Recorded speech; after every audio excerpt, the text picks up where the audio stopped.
واجب الاحترام بزرگوں، قابل قدر دینی ایمانی بھائیوں اور بہت ہی قدر و منزلت کی مستحق عزیز ماؤں اور بہنوں، گزشتہ ہفتے نیک عورتوں کی 3 صفات کا تذکرہ تھا، اور اس کے بعد اگر کوئی عورت نافرمانی کرے تو ترتیب وار اللہ رب العزت نے اس کے لیے 4 طرح کی باتیں ارشاد فرمائی تھیں، اور اخیر میں بات یہاں مکمل ہوئی تھی کہ آئندہ ہفتے انشاءاللہ طلاق کے متعلق باتیں عرض کی جائیں گی۔ چنانچہ اسی مناسبت سے میں نے طلاق سے متعلق قرآن کی آیتیں اور احادیث آپ کے سامنے تلاوت کی ہیں۔ اس سے پہلے یہ بات میں ذکر کر دوں گزشتہ جمعے کے مضمون کی مناسبت سے کہ یہ انسان کی فطرت ہے کہ انسان جس چیز کے اندر مبتلا ہوتا ہے اس چیز کے تعلق سے اگر قرآن کی کوئی آیت یا حدیث سامنے آتی ہے تو انسان کی طبیعت پر وہ شاق اور بھاری گزرتی ہے، لیکن مسلمان ہونے کے ناطے وہ سراسر تو اس کا انکار نہیں کر سکتا، واضح طور سے تو نہیں کہہ سکتا میں اس قرآنی حکم کو نہیں مانتا، لیکن دل کے اندر کہیں نہ کچھ جذبات اس کے خلاف دل کے اندر آتے ہیں۔ جذبات کا آ جانا اور وساوس کا آ جانا یہ انسان کے اپنے اختیار کے اندر نہیں ہوتا، اس لیے اللہ رب العزت کی طرف سے اس پر مواخذہ بھی نہیں ہوتا، لیکن وساوس کا دل میں برقرار رکھنا اور اس کو دل میں جگہ دینا اور پھر وساوس کو ایک مکمل یقین کا درجہ دے دینا اور اپنی ایک سوچ بنا لینا،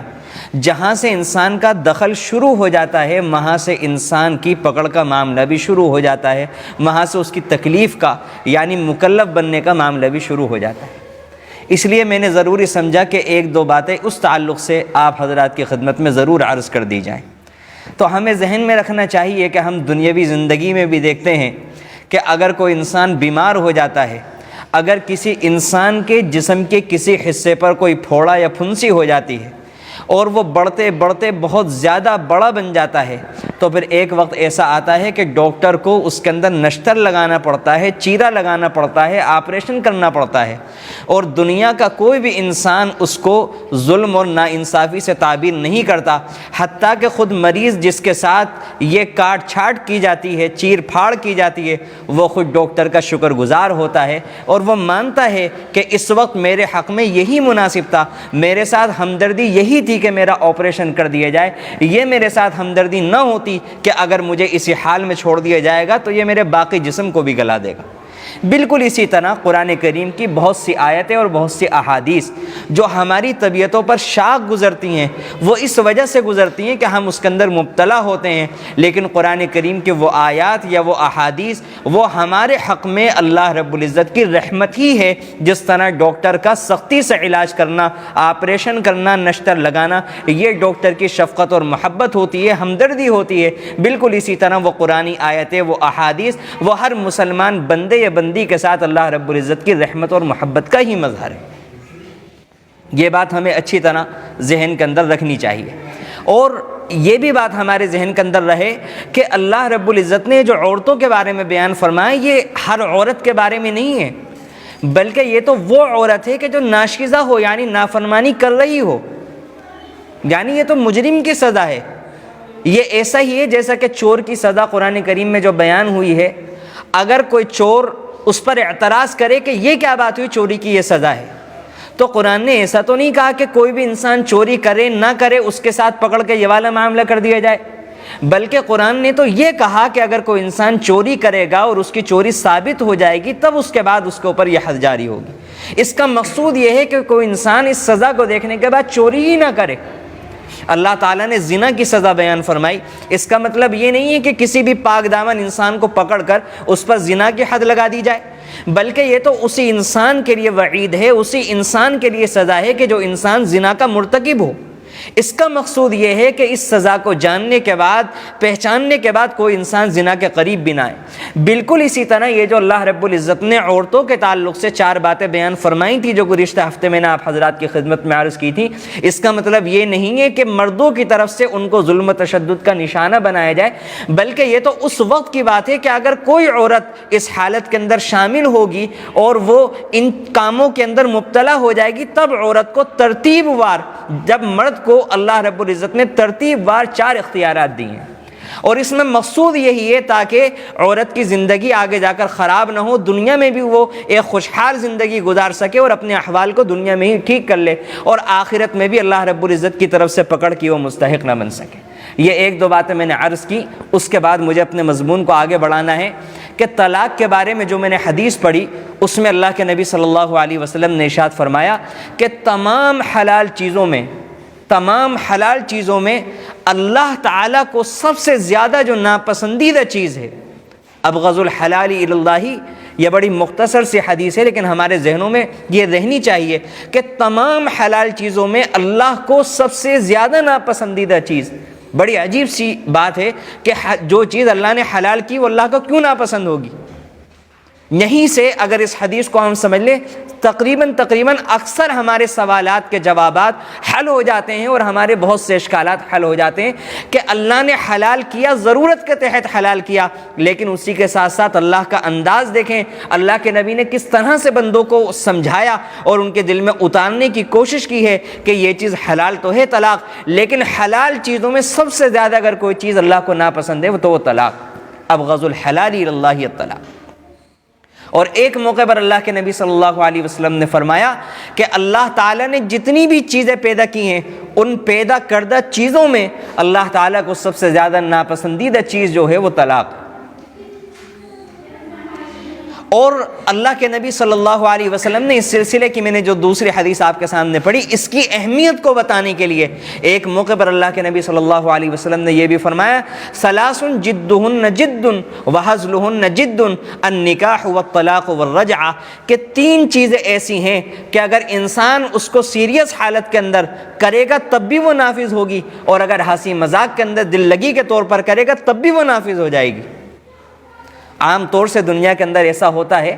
کہ اگر کوئی انسان سیریس حالت کے اندر کسی سے بات کرتا ہے تو وہ بات تو قابل اعتبار سمجھی جاتی ہے، اور مذاق کی بات کو صرف یہ کہہ دینا کافی ہوتا ہے یہ مذاق تھا، یعنی اس بات کی اعتباریت کے ختم کرنے کے لیے اتنا جملہ کافی ہوتا ہے یہ مذاق۔ لیکن نکاح،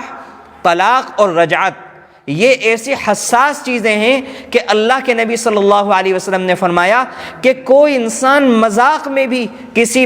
کوئی مرد اور عورت آپس میں بیٹھ کر نکاح کا مذاق نہ کریں کہ میں نے تمہیں اپنے نکاح میں دیا، یا مرد عورت سے یہ کہے کہ میں تم سے نکاح کرتا ہوں، کیا تم نے قبول کیا؟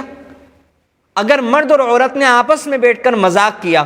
اور مذاق میں ایک نے ایجاب کیا دوسرے نے قبول کیا تو یہ مذاق کا نکاح نافذ ہے۔ اللہ کے نبی صلی اللہ علیہ وسلم نے فرمایا اس میں مذاق نہیں ہوتا،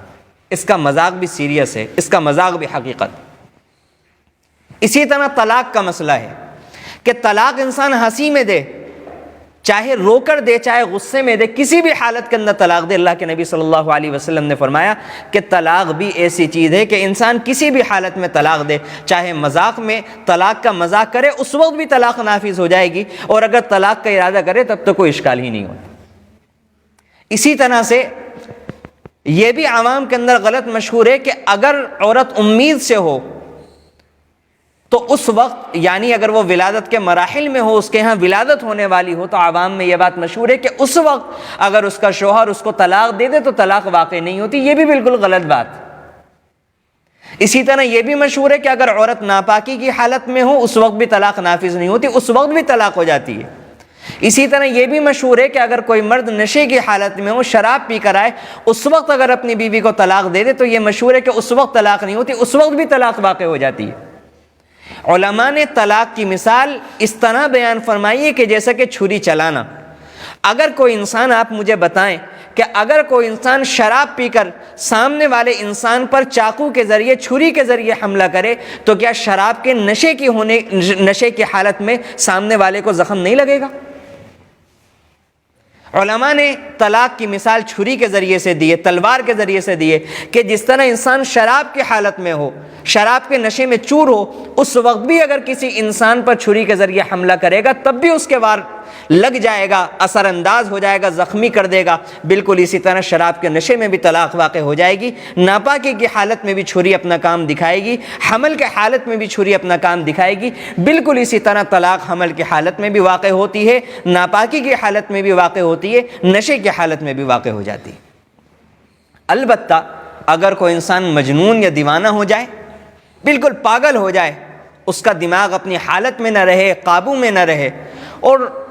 اگر کسی انسان کی ایسی کنڈیشن ہوتی ہے تو وہ سب کو معلوم ہوتی ہے، مشہور ہوتا ہے کہ یہ انسان پاگل ہے، تو اگر وہ انسان طلاق دے دے تو اس کی طلاق کا اعتبار نہیں ہوتا۔ اسی طرح اگر کوئی انسان خواب میں بڑبڑانے کی حالت میں اپنی بیوی کو طلاق دے دے، یہ دو حالتیں ایسی ہیں کہ اس میں انسان شریعت کا مکلف نہیں ہوتا، اپنا اختیار اس کے اوپر نہیں ہوتا، اس لیے ان صورتوں کے اندر ان دو صورتوں میں طلاق واقع نہیں ہوتی۔ باقی گزشتہ میں نے جتنی بھی صورتیں بیان کی اس میں طلاق واقع ہو جاتی ہے۔ بہت ممکن ہے کہ کسی ساتھی کے ذہن میں یہ بات آ جائے کہ شراب کے نشے کے وقت میں بھی تو انسان اپنی حالت میں نہیں ہوتا، اس وقت کیوں طلاق واقع ہو جاتی ہے؟ تو میں آپ کے سامنے مختصر سا، ویسے تو تفصیلی سوالات اور تفصیلی جوابات ہیں، لیکن مجھے آج کے دن ان سوالات کے جواب نہیں دینے، مختصر سا جواب میں آپ کی خدمت میں عرض کر دیتا ہوں کہ شرابیوں کو آپ دیکھیں کہ شرابیوں کو شراب پینے کے بعد اتنی تمیز باقی رہتی ہے کہ وہ کسی دوسرے کے گھر کے اندر نہیں جاتے، وہ اپنے گھر کے اندر ہی آتا ہے، اور نشہ وہ اپنے گھر کے پاس نہیں کرتا، نشہ گھر سے دور جا کر کرتا ہے، اور بغیر کسی کی رہنمائی کے، بغیر کسی کے ہاتھ پکڑے، وہ شراب کے نشے میں چور ہونے کی حالت میں وہ اپنے گھر میں آ جاتا ہے، اور وہ اپنی بیوی کے درمیان، اپنی ماں کے درمیان، اور اپنی بچی کے درمیان، اور اپنی بہن کے درمیان، چاروں عورتیں اور چاروں کے درمیان وہ فرق کو بخوبی سمجھتا بھی۔ اگر کسی نے بھی کسی شرابی کو دیکھا ہوگا تو وہ اس حالت سے خوب اچھی طرح واقف ہوگا۔ تو اسی وجہ سے شریعت کہتی ہے کہ جب وہ ان چاروں چیزوں کے درمیان، ان تمام رشتوں کے درمیان ان تمام چیزوں کا وہ خیال رکھتا ہے، تو پھر اس کو اس بات کا کیوں نہیں خیال ہوگا کہ یہ جو میں معاملہ کر رہا ہوں یہ کیا معاملہ کر رہا ہوں؟ اس کے ہوش و حواس اس درجے ختم نہیں ہوتے کہ وہ ان چیزوں کو نہ سمجھ سکے، اس لیے اس حالت کے اندر بھی طلاق واقع ہو جاتی ہے۔ لیکن مسئلہ یہ ہے کہ اس کنڈیشن کے اندر، جس کنڈیشن میں اور آپ مسجد میں بیٹھ کر ان مسائل کو بیان کر رہے ہیں اور سن رہے ہیں، تو اس وقت تو یہ والے مسائل خوب سمجھ میں آتے ہیں، لیکن اگر کوئی اس کے اندر مبتلا ہو جاتا ہے تو پھر اس وقت یہ سارے مسائل سمجھ میں نہیں آتے۔ یعنی انسان سنا ہوا بھی ہوتا ہے، جانتا بھی ہوتا ہے، سمجھتا بھی ہوتا ہے، اور معلوم ہوتا ہے کہ اگر میں نے مان کر سمجھ لیا تو پھر اس کا کیا اثر مرتب ہوگا، اس لیے پھر یہ مسئلے بنا لیے جاتے ہیں کہ ناپاکی کی حالت میں طلاق نہیں ہوتی، حمل کی حالت میں طلاق نہیں ہوتی، یا نشے کی حالت میں طلاق نہیں ہوتی، یا اس حالت میں طلاق نہیں ہوتی۔ اور ایسے موقع پر وہ علماء کے جن سے سارے مسائل پوچھ کر ان کے جوابات کو تسلی بخش سمجھا جاتا ہے اور ان کے جوابات پر اطمینان ہوتا ہے، ایسے موقع پر اگر وہ عالم، اگر وہ علماء حضرات اس مسئلے کو بیان کرتے ہیں تو پھر ان کی باتوں پر بھی توجہ نہیں دی جاتی، اور یہی کہا جاتا ہے کہ نہیں ایسا نہیں ہوتا، ان کی بات کو رد کر دیا جاتا ہے۔ یہ عجیب و غریب مسئلہ ہے ہمارا۔ وہی والی بات کہ اگر ہمارے اوپر یہ والی حالت آ جائے گی تو پھر کچھ دیر کے لیے وہ انسان خود سب سے بڑا عالم، خود سب سے بڑا مفتی بن جاتا ہے اور خود فیصلہ کر لیتا ہے، اللہ کی حدود کا بالکل خیال نہیں رکھا جاتا۔ تو اس لیے میں نے ضروری سمجھا کہ یہ سارے مسائل ہمارے سامنے آ جانے چاہیے۔ اگر پہلے سے انسان کے علم میں ہوتے ہیں تو انسان اس سے کہیں نہ کہیں بچتا ہے، اور یہ اللہ نے ایسا اختیار دیا ہے کہ اس اختیار کو انسان کو بھول جانا چاہیے، فراموش کر دینا چاہیے۔ یہ تو اس کو ایسا سمجھنا چاہیے کہ جیسے بسوں کے اندر، ہوائی جہاز کے اندر، ٹرینوں کے اندر ایک جو ایمرجنسی کھڑکی ہوتی ہے، اس کا مقصود یہ ہوتا ہے کہ اگر کوئی ہنگامی حالت ہو، ٹرین کے اندر اللہ نہ کرے آگ لگ جائے یا کوئی حادثہ ہو جائے، تو اس موقع پر اس کھڑکی کو کھول کر وہاں سے نکلا جا سکتا ہے۔ بالکل طلاق کا بھی یہی مسئلہ ہے کہ اللہ نے اختیار ضرور دیا ہے، لیکن یہ بھی وہ حالت ہے کہ اگر کسی بھی صورت میں نواح نہ ہوتا ہو، ناممکن ہو، اور 4 درجے جو میں نے بتائے تھے اگر انسان نے اس پر عمل کر لیا ہو، پھر اس کے بعد 5واں مرحلہ یہ آتا ہے کہ انسان اپنی بیوی کو اس حالت میں کہ جب وہ پاکی کی حالت میں ہو، ایک تو وہ حالت ہوتی ہے کہ جس میں نماز نہیں پڑھنی ہوتی، ایک وہ حالت ہوتی ہے اس میں نماز پڑھی جا سکتی ہے، اس حالت کے اندر ہو، اور آپس میں میاں بیوی مخصوص طریقے پر ایک دوسرے کے قریب بھی نہ آئے ہوں اس پاکی کے زمانے میں، تو شریعت کہتی ہے طلاق دینے کا طریقہ یہ ہے کہ پھر اس صورت کے اندر آدمی اپنی بیوی کو 1 طلاق دے دے۔ آدمی اپنی بیوی کو ایک طلاق دے دے. یہ مسائل ہیں, اس میں میرا انداز جو ہے وہ واعظانہ نہیں رہے گا, سمجھنے کے مسائل ہیں, اس کو ہم خوب اچھی طرح سمجھیں. اسی لیے میں ایک ایک بات کو 2 3 3 بار بھی لے کر کے آؤں گا, تاکہ مقصود یہ ہے, مقصود یہ نہیں ہے کہ میں نے بیان کر دیا اور آپ حضرات کچھ نہیں سمجھ سکے. مقصود اس کو سمجھنا ہے, اور اگر نہیں سمجھ سکے بعد میں مجھ سے معلوم کر لیں, مجھ سے نہ کر سکے کسی اور سے معلوم کر لیں. لیکن یہ مسائل ہر شادی شدہ کو اور غیر شادی شدہ کو ہر کسی کو جاننا یہ نہایت ضروری ہے. بلکہ جو شادی شدہ حضرات ہیں ان کے لیے تو نماز روزے کی طرح یہ فرض ہے, یہ بالکل فرض ہے. تو بہرحال طلاق ایسے موقع پر اگر دی جائے گی تو اس حالت میں دی جائے گی جو پاکی کی حالت ہو, اور اس پاکی میں مرد اور عورت مخصوص طریقے پر ایک دوسرے کے قریب نہ آئے ہوں.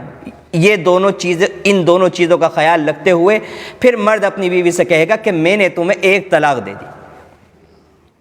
اور یہ جو ہمارے یہاں تصور آیا ہے نا, عام لوگوں کے ذہن میں یہ ہوتا ہے کہ طلاق 3 مرتبہ کہنی پڑتی ہے, 3 مرتبہ کہے بغیر طلاق ہی نہیں ہوتی. یہ سیریل اور فلموں کے ذریعے سے آیا ہے کہ جب بھی انسان کو ضرورت پڑے گی تو اس اللہ کے بندے کو معلوم ہی نہیں ہوتا کہ طلاق 1 مرتبہ سے واقع ہوتی ہے. یعنی جب بھی کوئی بھی انسان طلاق دیتا ہے تو وہ طلاق طلاق طلاق طلاق کہتا چلا جاتا ہے, 10 بار 20 بار, 3 سے تو کم کہتا ہی نہیں ہے, بہت کم 3 سے کم ہوتا ہے. نہیں تو جب واقعات لوگ لے کر آتے ہیں تو 10 بار 20 بار 50 بار بھی لوگ کہہ دیتے ہیں, بس کہتے ہی چلے جاتے ہیں, کہتے ہی چلے جاتے ہیں. تو اس لیے ہمیں معلوم ہونا چاہیے کہ یہ الفاظ ہونے چاہیے کہ میں نے تمہیں ایک طلاق دی, اور ایک طلاق سے بھی وہی کام ہو جاتا ہے جو 300 ہوتا ہے, اور 3 دینے کے بعد مسئلہ بہت خراب ہو جاتا ہے. اصل مقصود طلاق سے یہ ہوتا ہے کہ اب ہمارا نباہ نہیں ہو پا رہا ہے, اس لیے علیحدگی کر لی جائے, اور ایک طلاق دینے سے بھی علیحدگی ہو جائے گی. اس کے بعد عورت عدت گزارے گی. پاکی کے زمانے میں جب عورت کو طلاق دی ہے تو اب وہ دن آئیں گے کہ جس میں نماز نہیں پڑھنی ہوتی, پھر اس کے بعد وہ دن آئیں گے کہ جو پاکی کے دن ہوں گے, پھر دوبارہ ناپاکی کے دن آئیں گے, پھر پاکی کے دن آئیں گے, پھر تیسری مرتبہ جب ناپاکی کا ایام گزر جائیں گے تو یہ عورت کی عدت پوری ہو جائے گی, اور اب ان دونوں کا رشتہ بالکل ختم ہو جائے گا. اب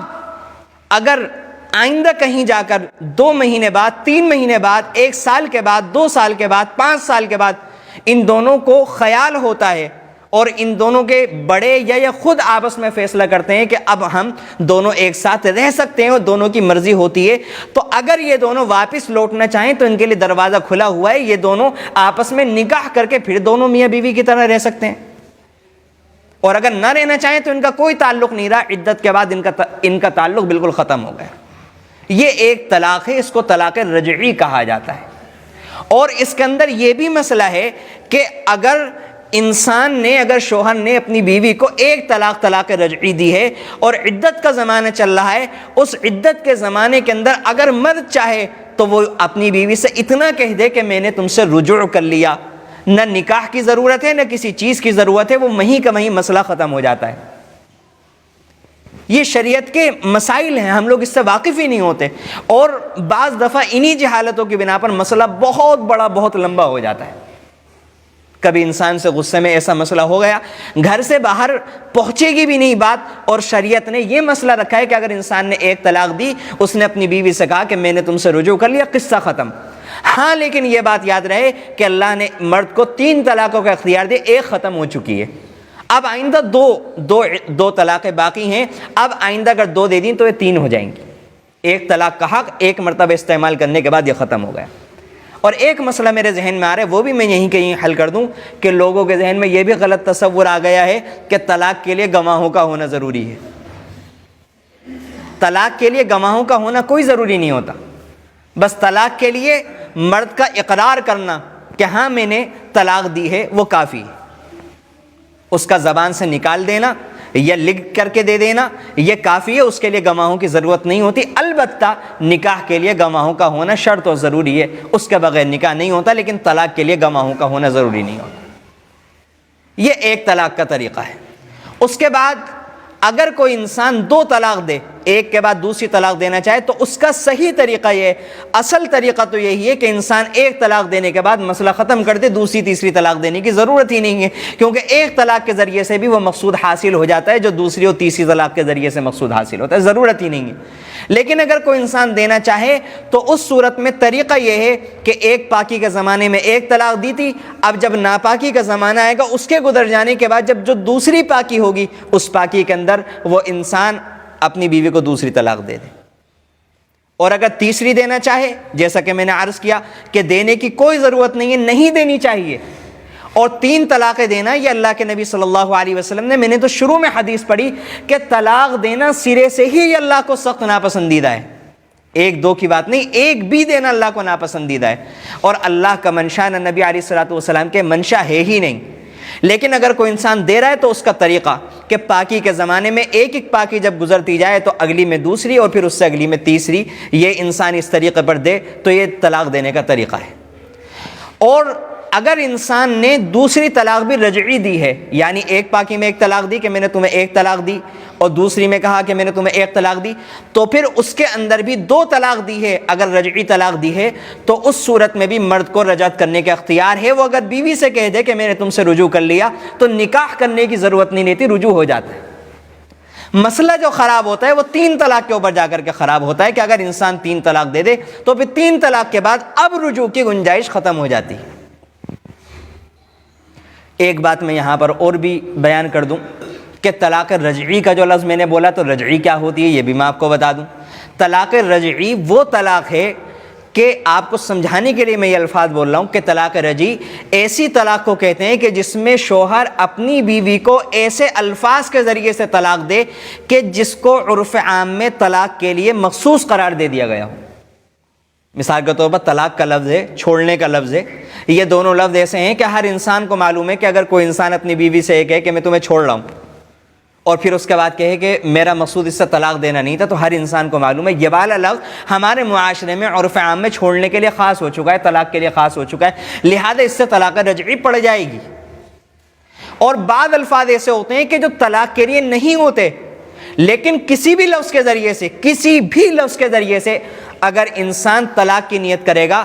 اگر ایک طلاق کی نیت کرے گا تو پھر وہ طلاق، اگر وہ لفظ طلاق کے لیے مشہور نہیں ہے تو پھر وہ طلاق طلاق بائن کہلاتی ہے۔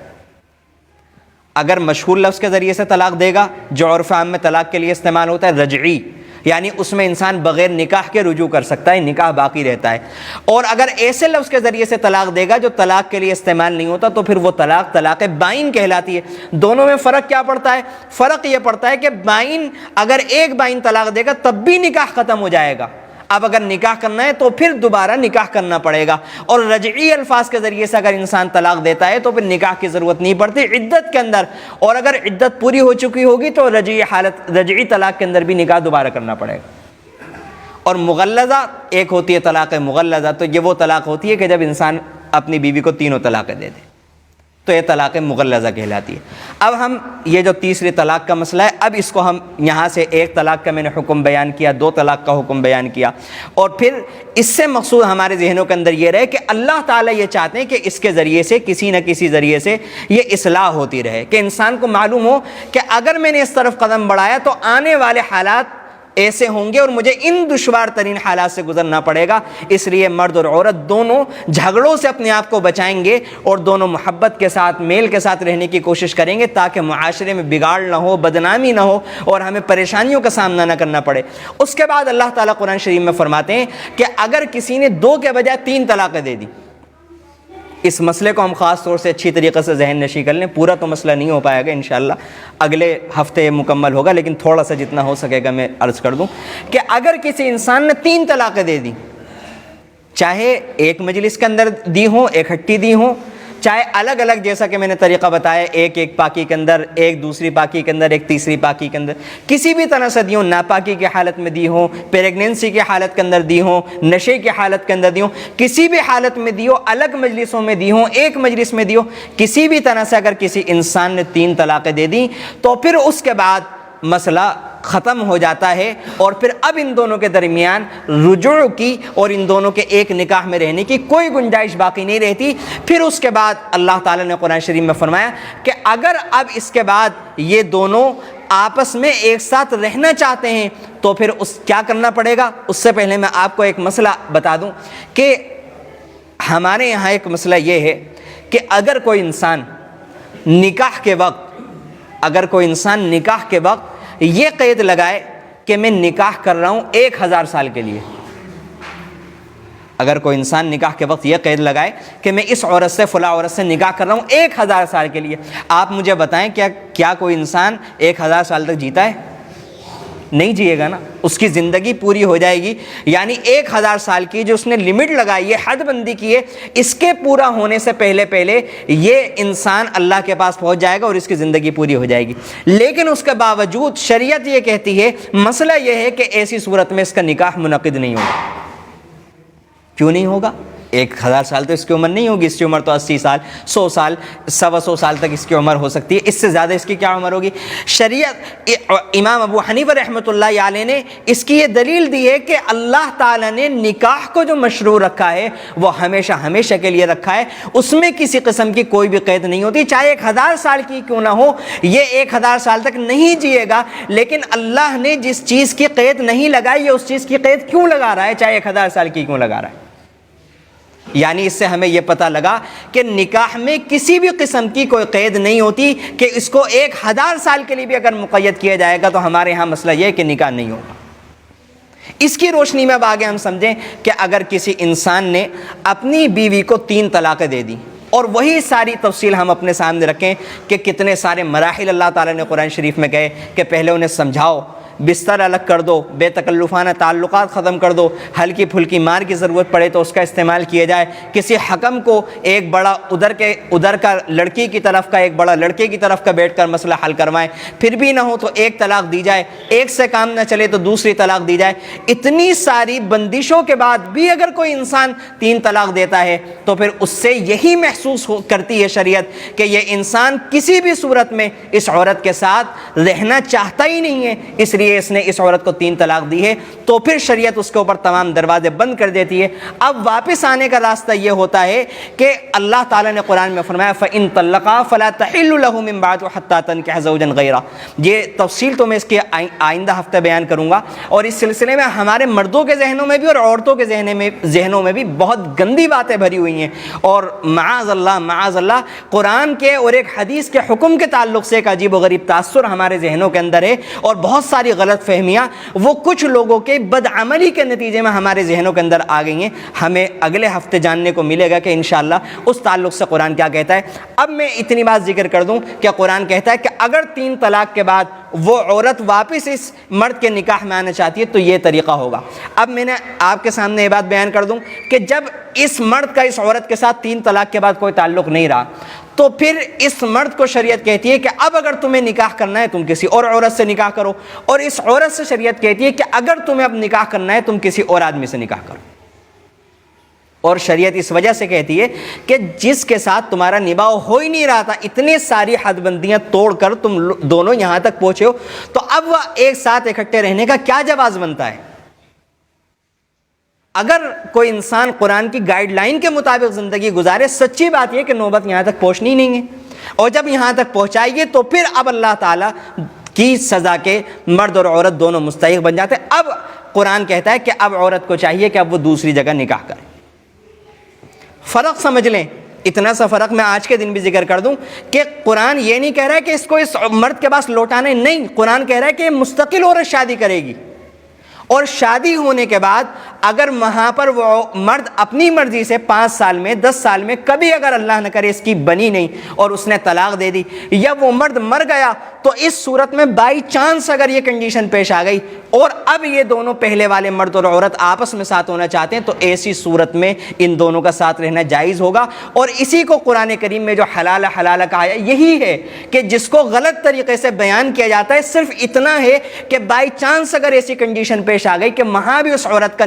نبھاؤ نہیں ہو سکا اور اس کے مرد نے اس کے شوہر نے طلاق دے دی یا اس کے شوہر کا انتقال ہو گیا، اب یہ دونوں واپس آپس میں ایک دوسرے کے ساتھ پہلے کی طرح رہ سکتے ہیں، لیکن اس کو غلط طریقے سے بیان کیا جاتا ہے، اس کے اوپر اعتراضات کیے جاتے ہیں۔ اس کو خوب اچھی طرح سے قرآن و حدیث سے کی دلائل کی روشنی میں انشاءاللہ اگلے ہفتے اگر زندگی رہی تو بیان کیا جائے گا۔ اس پر ہونے والے جو اعتراضات ہیں ان کے بھی جوابات اللہ نے چاہا تو دیے جائیں گے۔ اللہ رب العزت سے دعا ہے کہ اللہ رب العزت ہمیں دین کے جاننے کا شوق نصیب فرمائے، دین کو جاننے کی فکر، دین کو سمجھنے کی اور اس کے مطابق زندگی گزارنے کی توفیق نصیب فرمائے۔ آمین۔ وآخر دعوانا الحمدللہ۔